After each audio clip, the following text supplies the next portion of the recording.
Olá, está no ar mais um podcast Conexão ad Unicamp, gravado no auditório da Associação no dia 1º de abril de 2024.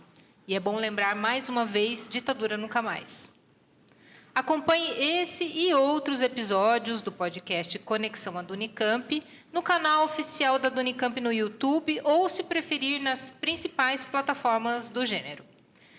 Neste episódio, nós vamos falar sobre os desafios da uberização do trabalho, um neologismo que define as relações de trabalho com contratos independentes de trabalhadores que utilizam uma plataforma digital como intermédio para realizar atividades econômicas baseadas na prestação de serviço. Os dados do IBGE mostram que em 2022 tínhamos no Brasil 600 mil trabalhadores de aplicativos e com rendimentos inferiores ao de demais trabalhadores e trabalhadoras. Na sua grande maioria, os motoristas e entregadores têm jornada de trabalho de 12 horas por dia em média. O perfil de motoristas uberizados é, em sua maioria, de homens entre 20 e 50 anos, desempregados e que já tiveram outras atividades profissionais, inclusive na informalidade.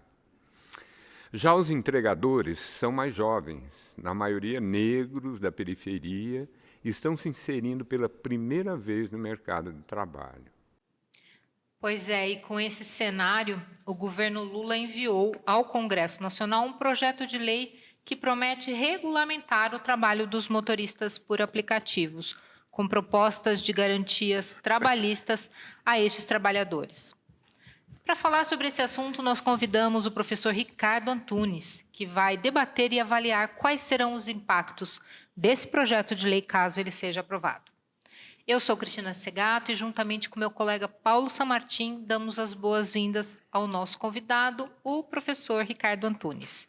O professor Ricardo Antunes é professor titular de Sociologia do Instituto de Filosofia e Ciências Humanas da Unicamp, autor de diversos livros sobre o mundo do trabalho, entre eles, recentemente publicou Icebergs à Deriva, o trabalho nas plataformas digitais e uberização, trabalho digital e indústria 4.0. Ambos publicados pela editora Boitempo, entre outros livros. Professor Ricardo, seja muito bem-vindo ao nosso podcast, tudo bem?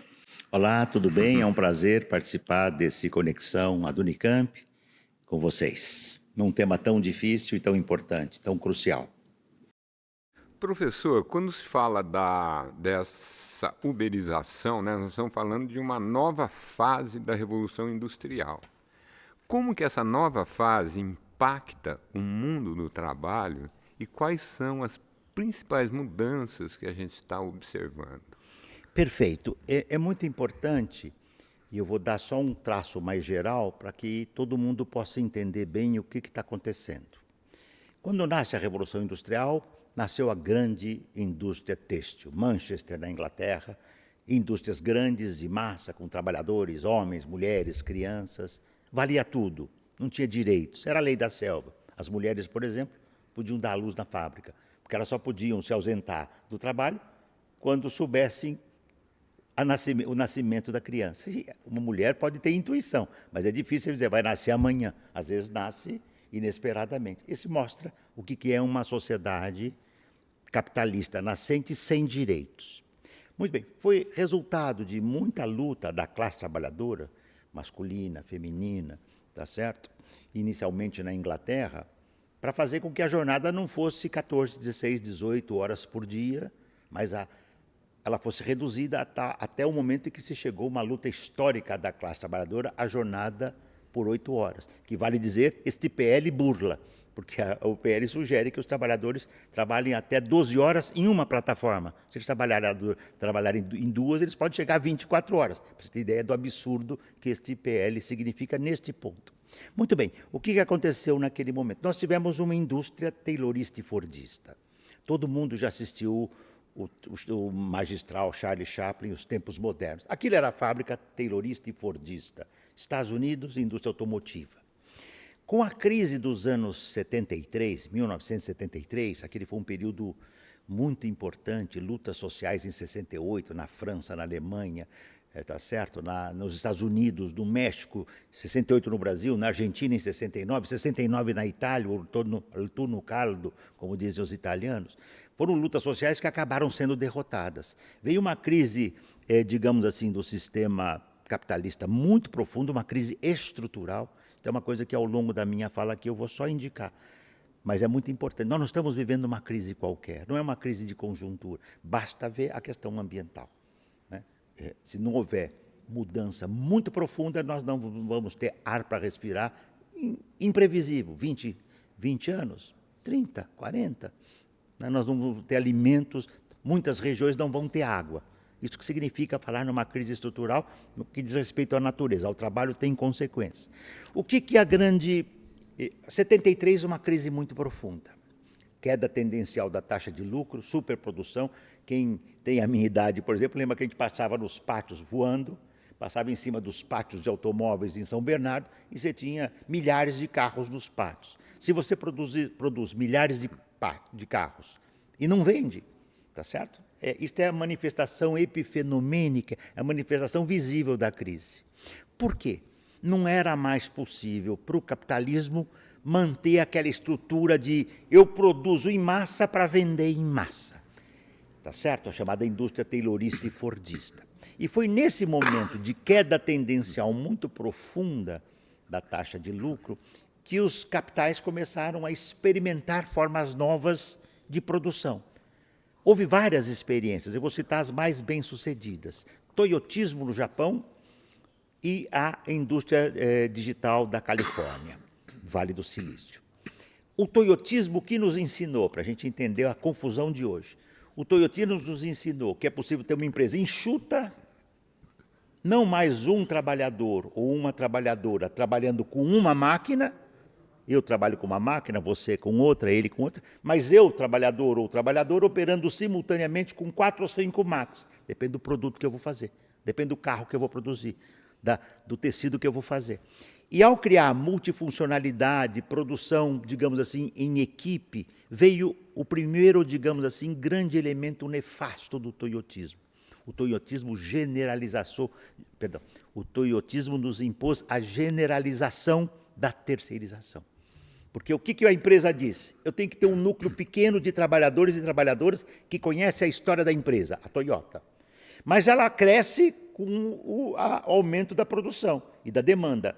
E ela reflui com a queda da demanda. Eu terceirizo. Eu chamei isso na época da indústria sanfona. Né? Eu lembro do genial Luiz Gonzaga, né? Esse gênio da música brasileira, o rei do baião. Quer dizer, a sanfona. A coisa está crescendo, você amplia, terceiriza em massa. E quando a coisa retrai, a sanfona, digamos assim, se retrai, você expulsa. E isto implicava em flexibilizar. Entenda-se, flexibilização é um eufemismo utilizado para dizer que eu vou diminuir, eu vou quebrar, eu vou desconstruir a legislação protetora do trabalho. Então começou flexibilização, terceirização, aumento de trabalho informal, tá certo? E nesse processo nós entramos num contexto de desemprego estrutural, porque se você tem, digamos, uma população trabalhadora empregada e não tem desempregados e desempregadas, se você não tem uma força sobrante de trabalho, as empresas não podem dispensar, porque não tem quem repor. Agora, se você no lugar de um tem milhares disponíveis, vale tudo. Neste contexto que nasceu a empresa enxuta, flexível, toyotista, que depois, na viragem do século XX, se tornou digital, informacional e algorítmica. Qual é o resultado maior disto? E tudo isso num contexto, eu uso muito essa expressão nos meus textos, onde nós tivemos uma trípode destrutiva. Neoliberalismo, reestruturação financeira, reestruturação produtiva e capital financeiro. Neoliberalismo, nós sabemos, privatizar tudo. Todo mundo aqui que passou dos 30 anos viu um dia uma empresa pública como telefonia e luz. Hoje é tudo privatizado. Luz, água, saúde, saneamento, cárcere, estradas, previdência, é tudo privatizado. Isso foi uma imposição neoliberal.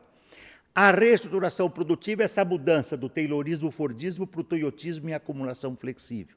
Empresa enxuta, aumenta a ideia da sanfona, aumenta e diminui, porque assim eu não tenho. Uma coisa é desempregar terceirizados, tá certo? Outra coisa é desempregar quem tem contrato de trabalho, o que implica em pagar os direitos, digamos, que estão presentes na relação contratual. E o terceiro elemento sem o qual não entendemos o mundo do trabalho hoje, mundial, em escala mundial, isso não é um fenômeno brasileiro, é mundial, é que o mundo do capital hoje é comandado pelo capital financeiro. E professor, como é que você definiria o capital financeiro? De modo curto e grosso, é o mais destrutivo de todos. É aquele que dinheiro tem que gerar mais dinheiro. Como? Guimarães Rosa, se vire-se. O dinheiro tem que gerar mais dinheiro. Se vire-se é genial, né? Tá certo? A população brasileira tem umas criações que o Guimarães literariamente, tão magistralmente criou, né? Recriou, lembrou. Né? A classe trabalhadora tem que se virar. No meio disto, né? Nós tivemos alto salto tecnológico para compensar a queda tendencial da taxa de lucro. Veja, alta tecnologia, bombando. Sabe por quê? Antes de 1970, da década de 70, não tinha computador no mundo fabril. Eu me formei na Fundação Getúlio Vargas. Eu queria ser um administrador de empresas. Eu sou um caso, digamos assim, bem singular de que a GV não funcionou no meu caso. Não, quem não me conhece vai perceber que eu não sou, de fato, eu não tenho nenhum atributo que me configura um administrador de empresas. Muito pelo contrário. Lá eu aprendi como é que funciona o sistema que é muito destrutivo do capital. Tá certo? E o que aconteceu neste cenário? Alta tecnologia. Os computadores que antes não entravam, os computadores nasceram na Segunda Guerra no contexto da Segunda Guerra. A partir de 70 eles invadiram a produção. E na viragem da década, além da automação computacional, nós tivemos a explosão do trabalho digital, dos algoritmos e da inteligência artificial. A indústria se tornou flexível, enxuta, onde o ideal é não ter nenhum direito do trabalho, porque tem trabalhadores e trabalhadoras desesperados em busca de qualquer trabalho. Concluo essa primeira questão. Se eu estivesse desempregado, passando fome, alguém acha que eu vou chegar na empresa e perguntar se ela me dá direito? Eu vou querer, se perguntar para mim, o que você faz? Eu faço qualquer coisa. Se tiver filho chorando, com fome, eu faço qualquer coisa. O que precisa fazer? Não tem problema, eu faço. Não precisa nem falar agora. Eu vou e faço. E vou fazer bem, porque eu preciso sobreviver. Essa é a tragédia que nós estamos vivendo hoje. E o desemprego é um fenômeno mundial. Professor, e como que você descreveria o cenário atual para esses trabalhadores de plataforma? Quais são os principais desafios que eles enfrentam hoje? Perfeito. Então, veja, Cristina, o seguinte. Você tem um mundo maquínico, informacional, digital, que acelerou-se, tá certo? Foi o Karl Polanyi, esse grande cientista social de meados do século passado, uma vez, para caracterizar o capitalismo, ele diz, era um moinho satânico. Eu fico imaginando que se o Karl Polanyi estivesse vivo hoje, ele ia dizer, bom, se o capitalismo satânico assim o era, né, em meados do século passado, hoje é mais que demoníaco, porque hoje é acelerado. Então, primeiro, a explosão tecnológica. Só que isso é muito importante, né?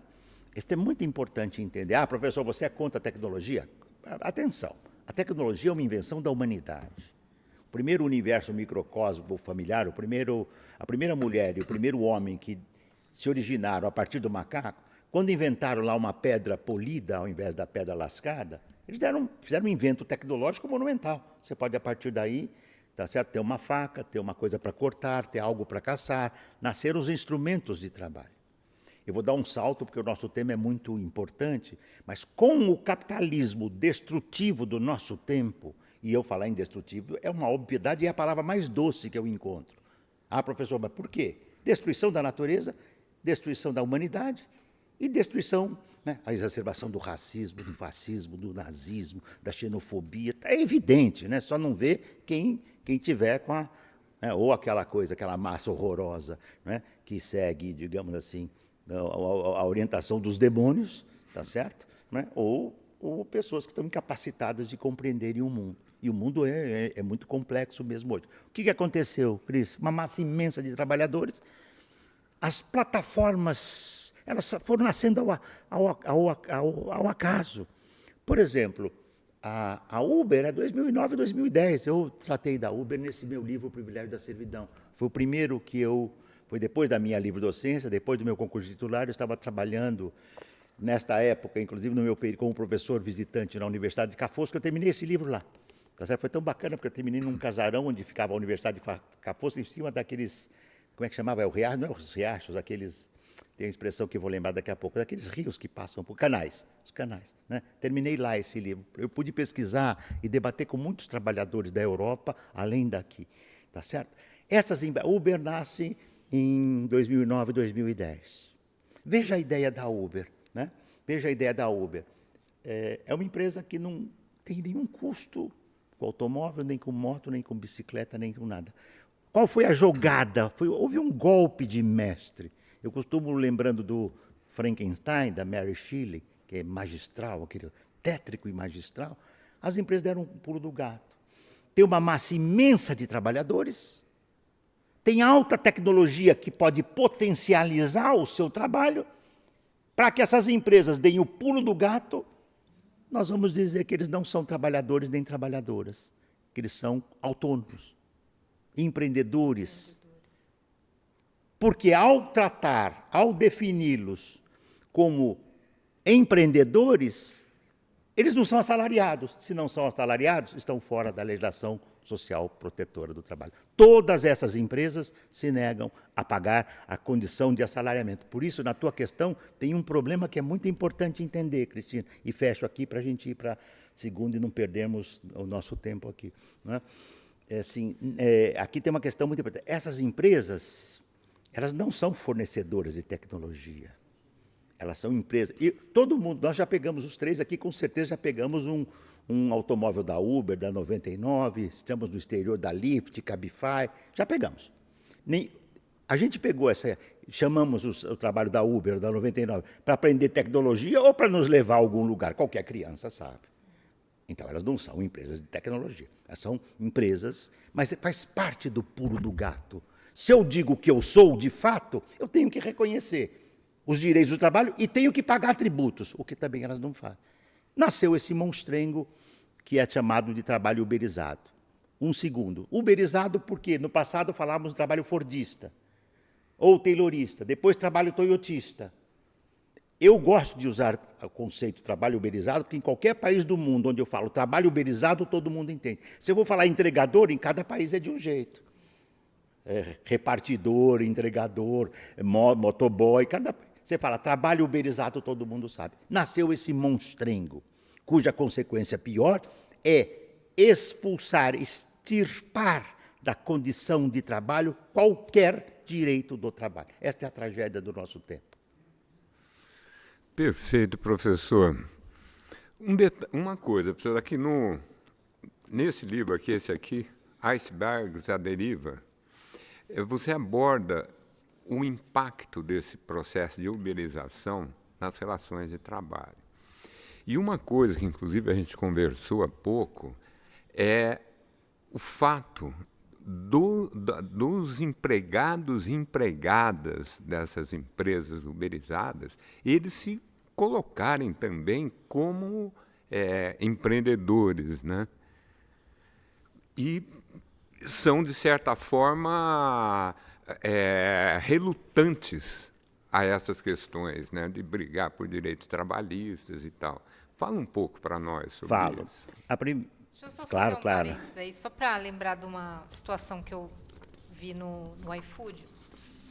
Quando você vai dar nota lá para o entregador, né? Porque eu faço muita questão de dar nota ali. Acho que é o mínimo que eu posso fazer. Eu também. E às vezes até dá a gorjeta ali que fica. Às vezes eu faço isso.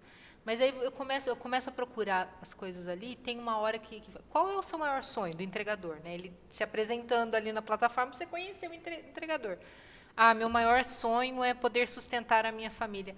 Quer dizer, eu acho que a plataforma apela tanto para colocar o maior sonho do entregador, que é sustentar a família dele, que chega a ser ridículo, né? Claro. Assim, como que ele vai conseguir sustentar a família fazendo o que ele faz?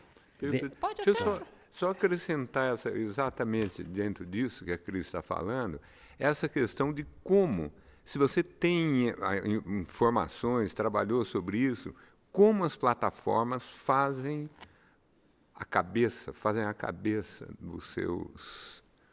Claro. Foi uma criação magistralmente demoníaca, entende?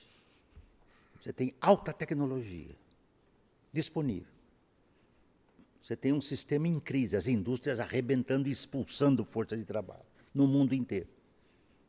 Você avalanca e torna célere a indústria de serviços. Você privatizou tudo, saúde, educação. Né? Nós estamos numa escola pública, numa universidade pública, com muito orgulho. Se não lutarmos, não haverá futuro para a Unicamp nas próximas décadas. Vou ser bem claro, e vou falar em português, se não lutarmos. Porque não, a lógica... Você imagina a massa de dinheiro que isso aqui significaria para uma dessas empresas, tá certo? Mundiais de educação, ter, de repente, milhares de alunos à sua disposição para extrair o couro, a pele e a alma e emburrecê-los, porque tem o outro lado, tá certo? O que a Unicamp nos impede de fazer, ela não nos emburrece, porque ela quer, a Unicamp, eu digo aqui, as escolas públicas, as universidades públicas. É nesse contexto que as empresas perceberam que havia a possibilidade de desenvolver um novo setor da economia, porque antes era público. Então, a privatização é letal nesse sentido, porque você pega uma indústria, por exemplo, de transporte, o transporte privado, tá certo? Ele se expande quanto mais o serviço público é caótico. Não é por acaso que essas empresas invadem pesadamente o sul do mundo e no norte do mundo os países mais, digamos, asperamente neoliberais, Estados Unidos e Inglaterra. Por que você vê menos nos países escandinavos? Você tem um transporte público digno, você tem condições de trabalho que a classe trabalhadora adquiriu e não quer perder. Tá certo? Mas aqui você tem uma massa de desempregados. Ponto 2. Eu, quando fui trabalhar na Universidade de Sussex, da Inglaterra, em 1997, a convite do meu querido mestre, amigo, Stephen Meszaros, que já se foi, né? Eu lembro que, lendo os discursos da Margaret Thatcher, eu via assim, um deles que dizia assim: o meu sonho, dizia Thatcher, quando ela ganhou as eleições, tornou-se primeira-ministra, ela diz, o meu objetivo é fazer com que cada trabalhador, ela falava assim, cada indivíduo seja um indivíduo possessivo. Ele só sonhe, tá certo, com uma propriedade e a posse. Eu disse, isso é impossível. Não é impossível. Não é. Não foi impossível. E isto aconteceu. Por que aconteceu? É um processo muito complexo. Mas, por exemplo, um entregador, um jovem de moto, vamos falar agora do motoqueiro, tá certo? Né? Ele já foi motoboy no passado, mas isso é minoria.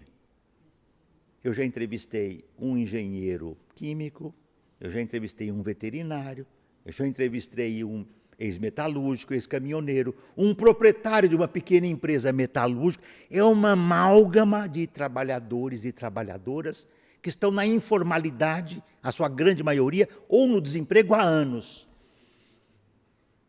Ponto 2. Eles tiveram uma experiência com a CLT. Sabe o que eles imaginam a CLT? Quando eles dizem, eu não quero a CLT, 90%, 80%, tá? Depende, tudo isso é muito, depois não podemos entrar mais na nossa experiência, eu vou dar um exemplo depois que é interessante, você fala, você quer CLT? Nem, de jeito nenhum, odeio isso, tá bom. Mas você gostaria de ter descanso semanal pago, um dia para descansar? Claro. Você gostaria de ter férias de um mês paga com o seu salário? Claro. E você gostaria de ter, tá certo, qualquer outra coisa que a CLT permite de vantagem? Tá certo? 13º? Claro, mas a CLT não. Por quê? A ideia que ele tem na cabeça é daquela fábrica opressora. Quem já trabalhou na fábrica? Eu nunca trabalhei, mas eu já estudei. Eu comecei a estudar a classe trabalhadora brasileira em 75. Eu estudei o getulismo. Depois, em 80, eu comecei a estudar o operariado metalúrgico. Fiz minha tese de doutorado sobre operariado metalúrgico. Tá certo? E aí continuei. Quem já entrou numa fábrica sabe que existe um despotismo. O Marx falava na autocracia do capital. É um sistema despótico. Então, ponto 3, Cristina, se eu perguntar, vamos supor que aqui tivesse 100 pessoas, todo mundo trabalhando, todos trabalhadores, eu perguntasse, quem gostaria de ter autonomia no trabalho? Todos vão responder. Porque quem é o louco que vai dizer, não, eu gosto, adoro ser escravo? Não. Então, o assalariamento, ele é nefasto. Ele não é bom. Tem gente que trabalha 10, 12, 14, 16 horas nesse sistema, por exemplo, e em outros, nos hospitais. Como é que é o sistema de turno nos hospitais? Quando eu fiquei internado há 5, 6 anos atrás, um pouco mais, eu comecei a entender como é que funciona um sistema privado hospitalar. É que nem uma fábrica hospitalar. As enfermeiras, auxiliares, elas têm produção. É um inferno. 5º ponto, e aí é uma coisa importante para fazer uma pequena contraposição à tua pergunta para entender. Isso eu também estou falando com base nas minhas pesquisas que eu e meu grupo fazemos, né? 5º ponto, o salário. Eu entrevistei há 3, 4 semanas atrás, porque cada conversa para mim é uma anotação. Ele diz assim, eu vou voltar para a CLT. Só que é o seguinte, hoje eu trabalho aqui pelo menos 12 horas de domingo a domingo. Mas eu tiro 6 mil por mês. Eu estava em Natal, quando eu fiz essa conversa com esse entregador, com esse motorista, não entregador. Eu trabalho pelo menos 12 horas por dia, de domingo a domingo. Eu tiro, segundo ele, 6 mil líquido. É muito difícil para um trabalhador assim. Como é que ele faz a depreciação do carro? Ele calcula o que ele gastou de gasolina, o que ele gastou disso, mas o carro, o pneu, o motor, isso, tudo, ele não tem uma firma de contabilidade que diz perdas e ganhos. E aí ele diz, eu estou sendo convidado para voltar para a CLT numa empresa, mas o indivíduo vai me pagar 2,5, 3, não posso voltar. Porque aqui eu tiro 6 mil, que é o que eu preciso, eu vou ralar até quando... Agora, eu sei que eu não vou durar mais 10 anos aqui. Porque vai chegar uma hora que eu não vou aguentar mais, eu vou voltar. Isso para entender. Então, não é que ele não ganha, ele se mata para ganhar o que ele acha que ele consegue. O que numa fábrica, ele só consegue ganhar mais se ele lutar. Não adianta ele chegar lá e falar, eu quero ganhar mais. Ele pode se matar para trabalhar, mas o salário não excede, não tem aquela coisa de você ganha em função do que produz. Se você produz sem parar, você vira. Não, você pode aumentar a sua produção, claro, quanto mais você aumenta a produção, você pode ter ganhos, mas o teu salário é limitado. Você não pode chegar e falar, vou ter o salário de um gerente se eu ficar 24 horas trabalhando. E por lei, e pela luta operária, e pelo direito de organização dos sindicatos, que você não pode trabalhar ilimitadamente. Essa é a tragédia que leva a um trabalhador, tá certo? Então, ele sustenta a família. Sabe quando ele vai mudar? Quando ele vai perceber que ele se enfiou no inferno? Quando ele se acidenta. Porque aí, eu conversei outro dia com um que me atende com muita frequência. Peguei Covid 10 dias. E como é que você fez nesses 10 dias? Não ganhei um centavo, é óbvio. Como é que fica um trabalhador desses motoqueiros que quebra o braço e fica 6 meses inutilizado? Aí é que ele percebe a tragédia. Então as empresas se utilizam dessa coisa de autonomia, que toda a classe trabalhadora quer. Você poder dizer o teu... um deles me disse, um dia eu perguntei, qual foi a tua jornada maior? Ele disse, 20 horas num dia. Nossa. Mas por que você trabalhou 20 horas? Eu tinha que levar X reais, eu não lembro se era 300 reais, líquido para casa, na época, para comprar os remédios lá que a minha família estava precisando. Então, só parei. E como é que você fez no dia seguinte? Comecei no memorável. Ou seja, ele não dormiu. Perguntei para um outro, quando que você faz a sua refeição? Ele disse, nessa profissão nós não temos refeição. Tem? Essa é a realidade. Então, teve um antigo presidente de um clube de futebol que ele era tão rico quanto ignorante. Categorias que muito frequentemente caminham juntas, tá certo? Ele dizia, é uma faca de 2 legumes, entende? Tá? É uma faca de 2 legumes. Ele tem aquela maravilha, mas ele percebe. E como eu acompanho isso desde o início, quantos trabalhadores que disseram para mim, professor, você tinha razão naquilo que você falava. Agora eu entendi que eu não sou autônomo, coisa nenhuma. Agora, isso é um processo. E as empresas jogam. Vocês não têm ideia do que as empresas fazem com eles, entende? Primeiro que existe uma coisa chamada gamificação. Você só chega no topo da exaustão se você aceitar. Nessa pesquisa aqui do Iceberg, vou fazer aqui um parênteses, tá? Neste livro, no Uberização, é um projeto de pesquisa que eu faço representando a Unicamp, a convite do Ministério Público da 15ª Região aqui de Campinas. Eu fui convidado para coordenar essa pesquisa. Confesso que relutei muito. Eu gosto muito da minha autonomia intelectual, que a Unicamp me permite, né? Mas, depois de convencido de que, pelas colegas procuradoras, de que era um projeto muito importante, porque nós sabemos, os procuradores juízes do trabalho, se eles não entenderem o tamanho da confusão que o mundo se envolve, como é que eles vão avaliar e julgar e defender? E começamos esse projeto, esse livro, é um projeto que eu tenho aqui desde 2019 com o Ministério Público do Trabalho, né? E eles nos dão algumas condições, como bolsas para pesquisadores, pós-doutores, doutorandos, para que a gente possa fazer pesquisa. Um desses meninos, do Iceberg à Deriva, que escreveu um capítulo, né, o Marco Gonzalez, ele se candidatou a 2 plataformas. Numa ele entrou em 49 minutos. Cristina, você consegue entender alguém virar empregado, entre aspas? Às vezes que não são empregador, mas, vamos dizer, de fato ele é um empregado. Elas não permitem porque é a burla, o embuste, o vilipêndio.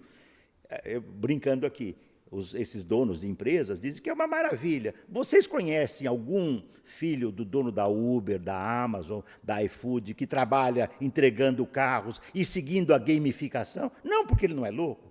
Porque morre 1,1 alguma coisa por dia em São Paulo, de acidente.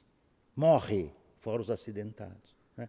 Então, esse menino, numa delas, em 40 minutos ele estava empregado, na outra ele levou 4 dias.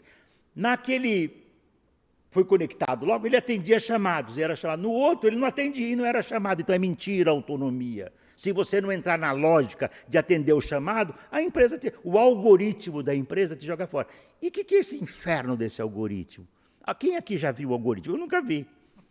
Ele é infernal, porque ele move o mundo do trabalho digital e ninguém consegue vê-lo. Só quem o programa. E quem programa são os CEOs. Que outro dia eu usei uma expressão um pouquinho dura para caracterizá-los, tá certo? São os fraudadores do mundo, se enriquecem garantindo, tá certo, as maravilhas do capital. Tudo bem, né? O problema é que a classe trabalhadora está voltando ao nível de exploração do século XIX. Olha a tragédia o aparente paradoxo.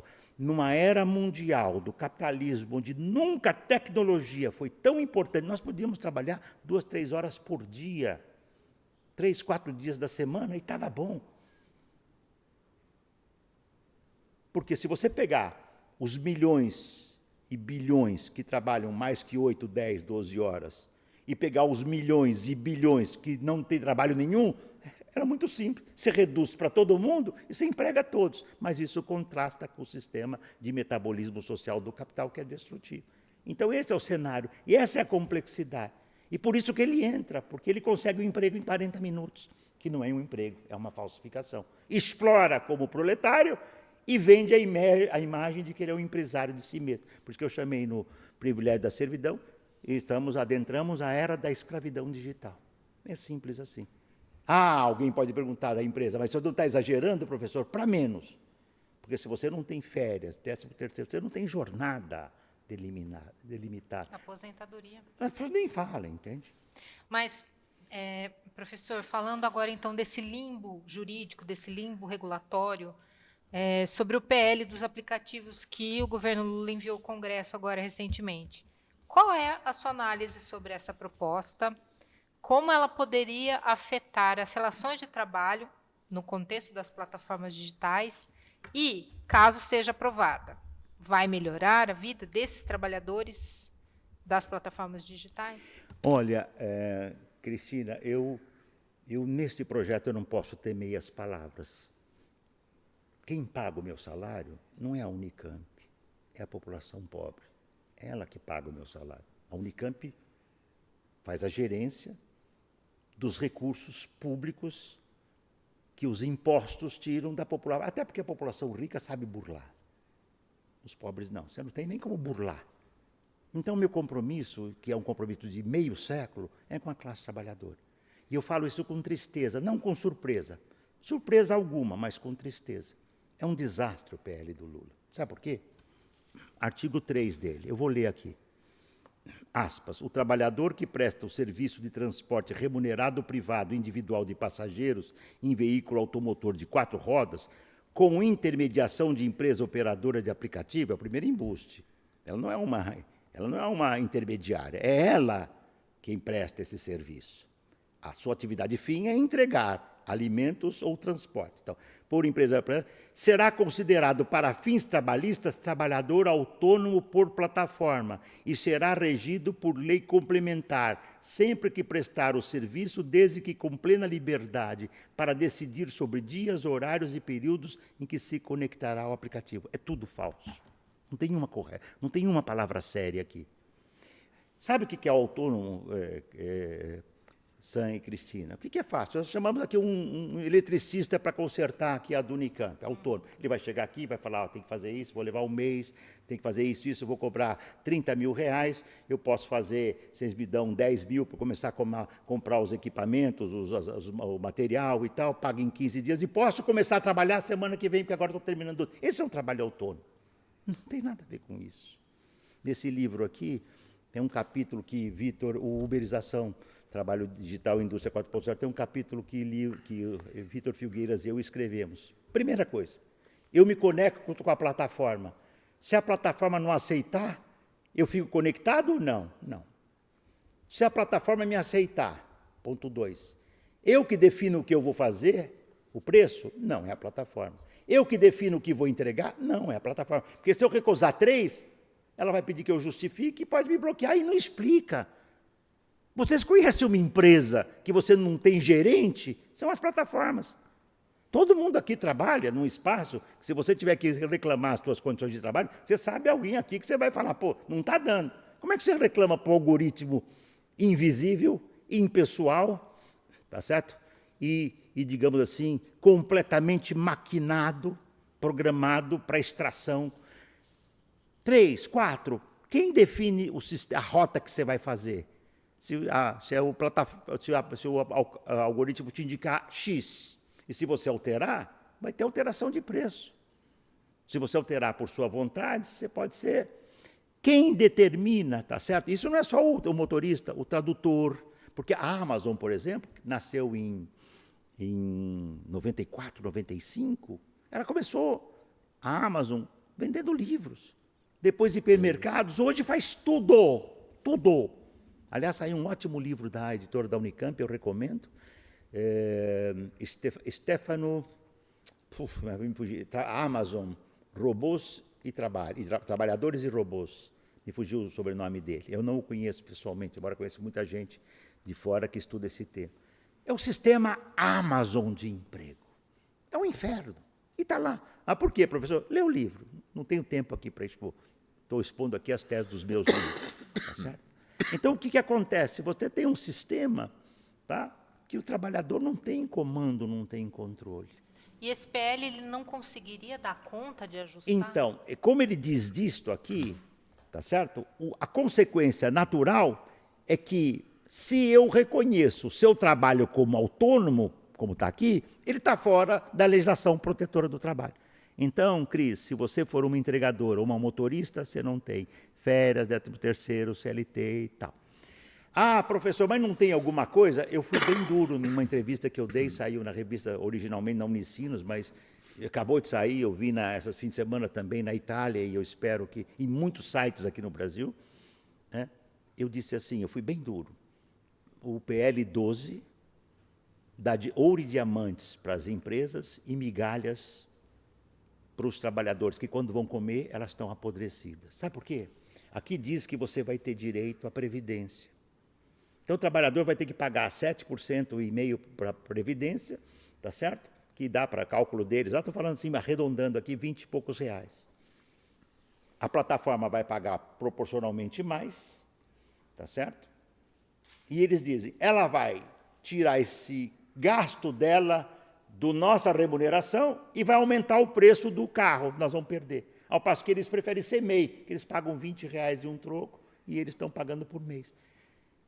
Volta àquilo que eu falei anteriormente, é uma categoria que eles estão tentando sobreviver ali, se tiver que se matar, eles vão se matar. Mas, vamos dizer assim, como é que você faz organiza uma categoria que tem de categoria jovem, o traço comum é ter uma condição precária ou na informalidade, tem corte de gênero, raça. Quem mais atua e entrega na periferia? Os negros. Tá certo? Claro. Porque, de algum modo, eles moram lá, eles sabem onde que ele pode ir, onde que ele pode não ir. Então, você tem muitas coisas negativas. Segundo ponto que ela... Então, ele diz, eu não quero essa previdência.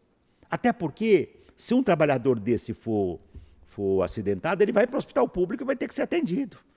E depois ele paga o MEI, e aí ele passa a receber o pingado dele. Então, ele não quer. 3, o que esse projeto diz, PL diz? Jornada de até 12 horas por dia. É ilegal. A jornada brasileira é de 44 horas por dia e várias categorias, como as nossas, trabalham, já têm o direito das 40 horas. E é 12 horas de trabalho por dia. Eu fiz uma conta outro dia, eu que não sou muito fadado a fazer muita conta, tá certo? 7 vezes 1, 70, 7 vezes 2, 14, 84 horas por dia de jornada. Dobro. Só que, por plataforma, e se ele trabalhar em 2? Percebeu? É criminoso. Porque ela permite, no limite, que o trabalhador ou a trabalhadora trabalhe 24 horas por dia. Que continue a exploração. Quer dizer, Brutal. pelo PL, poderia, por exemplo, uma plataforma exigir, já que ele fala em 12 horas, a plataforma exigir que ele estivesse operando 12 horas por dia para excluir. Existe essa possibilidade? Exigir como? Não peguei. Assim, que, por exemplo, já que o PL fala em 12 horas, em até 12 horas. Entendi, Não, exigir não. De fato, não. O que ela pode é... De direito, não. De fato, sim. Não, de fato, eu queria saber de fato. Sim, porque eu chamo você chega na 10ª hora, aí eu digo, olha, não deixa de ir até o fim que você vai ganhar bastante hoje, porque elas fazem assim, se você fizer 10 entregas, você vai ter um bônus, dia de greve. Trabalhe hoje que nós vamos dar uma remuneração extra de 50%, entendeu? Então, de fato, sim, de direito, não. Diz também aqui, os pontos chamados positivos, você vai poder criar sindicatos. Cristina... Se eles não querem. O sindicato não se cria de cúpula. Sabe por que tem isso? Porque o governo fez uma pretensa reunião, começou com muitos representantes, ainda assim outros excluídos. Aos poucos, só ficou quem estava a fim de equacionar a questão, deste ponto de vista. E qual é o ponto de vista? As empresas plataformizadas não abrem mão. Eu já li depoimentos, já vi depoimentos, né? Muitos deles retiraram. Eles, quando resolveram criar essas empresas, os donos, e como é que eu faço para burlar a legislação protetora do trabalho dos países onde eu entrar? Eles contrataram escritórios de advocacia corporativa, caríssimos, para dizer como é que eles tinham que fazer para burlar. A condição para você burlar a legislação do trabalho é dizer que ele é autônomo e sem direito. Mas é mentira que ele é autônomo. É mentira. Tem 11 itens aqui que nós citamos, o Vitor e eu, para mostrar que ele não é autônomo. Eu já expliquei aqui, o autônomo é outra coisa. Outro ponto que eles dizem aqui, a legislação, a jornada é terrível. O sindicato não vale. Tem um item que diz assim, mas as empresas têm que justificar, tá certo? Se vão, quando punirem. Como se você não fala com a empresa? Entende? É um embuste isto. E eu digo isso com tristeza, porque este projeto, ele equipara-se ao do senador Marinho, aliado de primeira hora do Bolsonaro. Não preciso falar mais nada, sem qualificação nenhuma adicional. Ele é igual ou pior do que a da Tabata Amaral. E sabe como podia fazer, se fosse uma questão, para não mostrar que não é uma questão impossível? Artigo 3, o trabalhador que presta o serviço de transporte remunerado privado individual de passageiros em veículo automotor será considerado para fins trabalhistas tendo direito à legislação protetora do trabalho, ainda que com flexibilidade. Porque a questão para eles, essa é a única, aspas, autonomia que o trabalhador ou a trabalhadora tem. Ele define a hora que ele quer começar. Um começa às 4, outro começa às 6, outro começa às 8, outro começa ao meio-dia, tá certo? Outro gosta de trabalhar só de noite. Essa é a única autonomia. Então, isso é importante, mas a CLT contempla flexibilização. Portuários, amarradoras e outros. Quando você só carrega e descarrega navios, quando eles chegam ou saem. Não é que nem uma loja que você fica plantado direto. Médicos e enfermeiras em hospitais também têm jornadas parciais. Seria possível, é que isto feriria, né? Isto tocaria naquilo que é um imperativo inegociável, tá certo? Inegociável das plataformas. Elas exigem que tenha esta palavra aqui, autonomia, porque tendo a palavra autonomia, está fora da CLT, como na França estaria fora da legislação protetora do trabalho na França.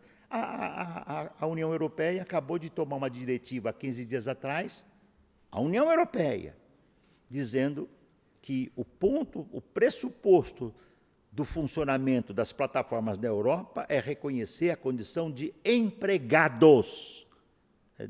Os ingleses diriam, that is the question. Essa é que é a questão. E nisto o governo Lula cedeu. E cedeu vergonhosamente. É claro que você pode falar, mas é melhor ter a Previdência? Sim, é melhor ter a Previdência. Só que eles não querem, porque eles vão pagar mais e o salário deles vai arrochar mais ainda.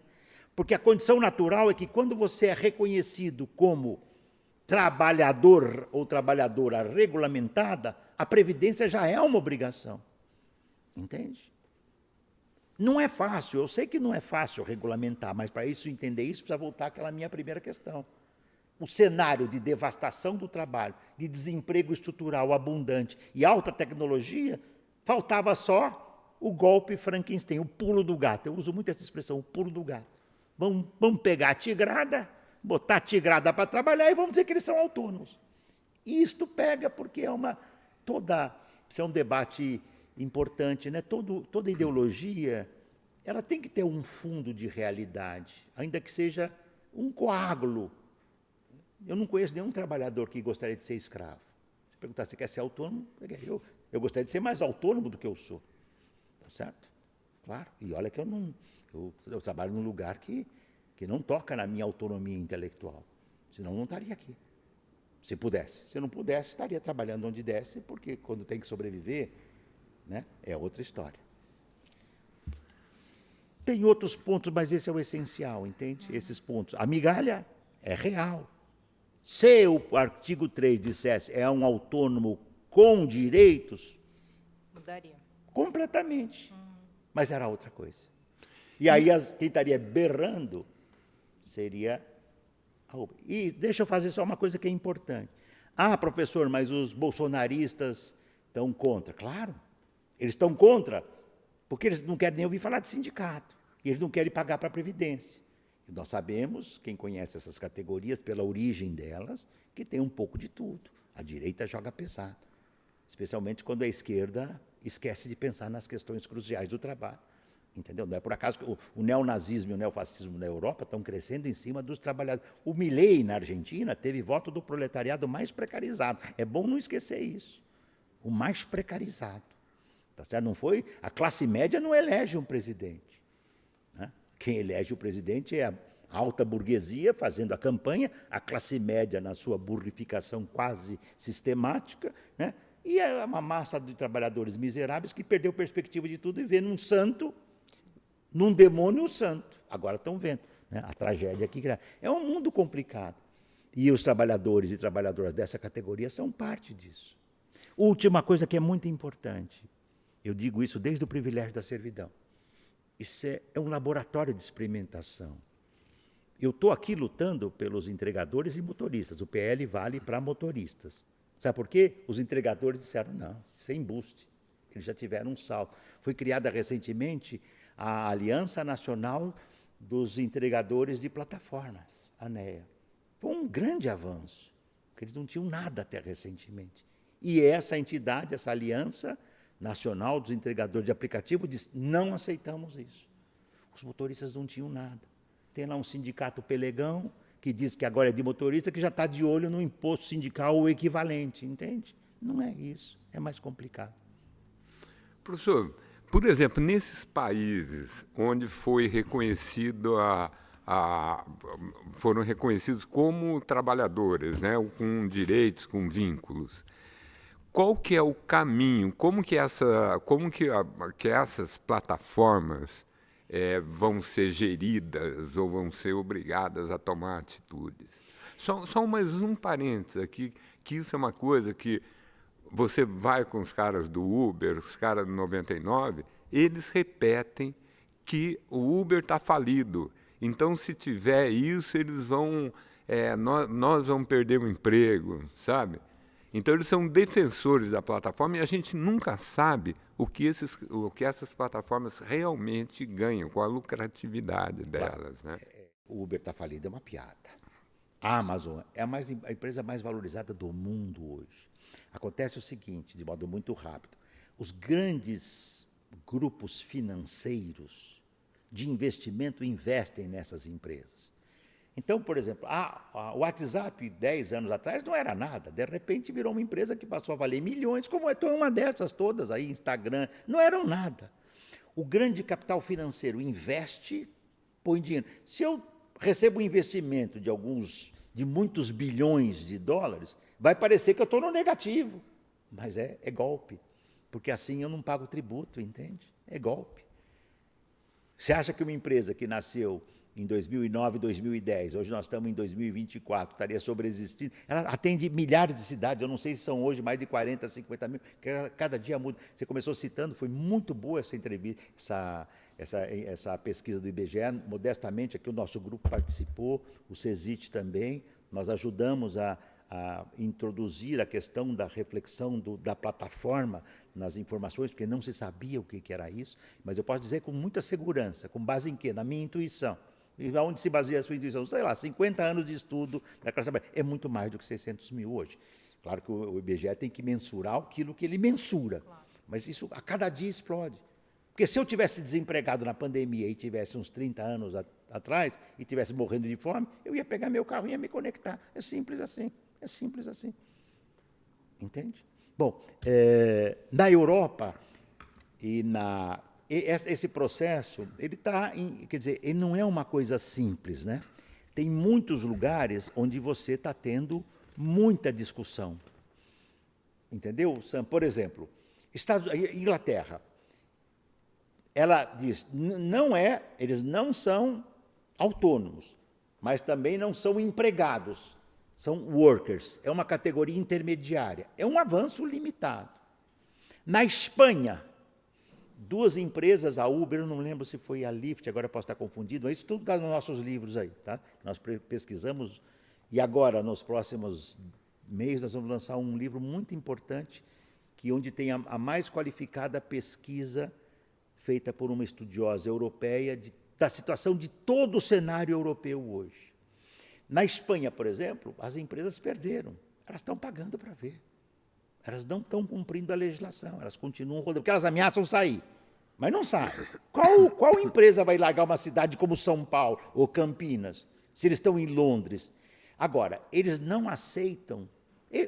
Teve um ex-CEO da Uber, algum ano passado, retrasado, que diz, nós corrompemos executivo, legislativo e judiciário com muita facilidade. É assim que funciona. Ele falou, só que ele já estava fora, né? Um ex-CEO. Nós corrompemos. É corrupção. Entendeu? Por isso que vai lá no centrão pantanoso, isso passa. O risco que tem, sabe qual é, Cristina? Esse projeto PL12, que é um desastre, se ainda mais... Aí você tira a migalha estragada, aí só sobra o embuste. E aí passa. Esse foi um erro político também. E eu já disse isso muitas vezes, até numa reunião que participei com os procuradores, Procuradoria-Geral do Trabalho, juízes, né, quando foi lançada a proposta do IBGE, participei de um encontro, eu disse, não é possível, tá certo, que esse governo, ninguém sabe como Lula, pelo passado dele, só por isso, o que é ser operário e o que é ser empreendedor. Ninguém sabe como ele. Ele perdeu um dedo na máquina, entendeu? O empreendedor não perde um dedo, né, fazendo doce, só se descuidar em casa. Eu estou usando metáforas aqui. Então, o problema é você vai para os Estados Unidos, na Califórnia, né, o governo californiano disse tem que arcar, se não me engano, foi a Uber e a Lyft. Eu posso estar confundindo os nomes, mas tenho quase certeza, não na Espanha, aqui na Califórnia. Né? Eles perderam as empresas, eles gastaram muito dinheiro para levar um plebiscito. Vocês acham, se as empresas fizerem um plebiscito na cidade de Campinas, vocês querem a continuidade do Uber ou não? É difícil saber que vai ser quase 100%. Sim, porque o transporte coletivo é medonho, os táxis são caros e esse transporte ele é mais barato. Você vai para a Itália, Portugal, está fervendo o debate. As empresas não querem ceder, os governos com o mínimo de compromisso com a classe trabalhadora estão forçando. Por isso foi um erro grave do governo Lula. Eu não sei explicar o que levou, porque isso o Lula não é. Eu entendo que tem certas coisas que o governo Lula é obrigado a fazer, porque ele é expressão. O Lula sempre foi um homem da conciliação. Isso a mim não paira mais remota dor. É um homem da conciliação. Se eu sou um homem da conciliação, eu tenho que conciliar corintiano com palmeirense. É simples assim. Tá? Mas nesse caso é devastação, entende? E eu tenho a impressão que se o governo Lula tivesse um ministro do Trabalho sintonizado, eu diria, retire esse projeto, porque ele vai ser mais desfigurado e ele está apanhando duramente da extrema-direita que tem presença nos trabalhadores. Porque eles estão enfurecidos, os trabalhadores, pelas condições de trabalho, e agora vão dizer, vamos ganhar menos. Então vamos ter que trabalhar não 12, mas 18. Entende? Está tudo errado. Perfeito. Neste ponto, neste PL. E o que fazer, professor? Retira, tira. Erro, tá? Retira. Não disse lá o Paes, o prefeito do Rio, nomeei lá o Brazucão, lá como é que chama? O Brazão. O Brazão, fiz errado, peço desculpa. O Lula podia, desculpa, tira. Entende? Tira.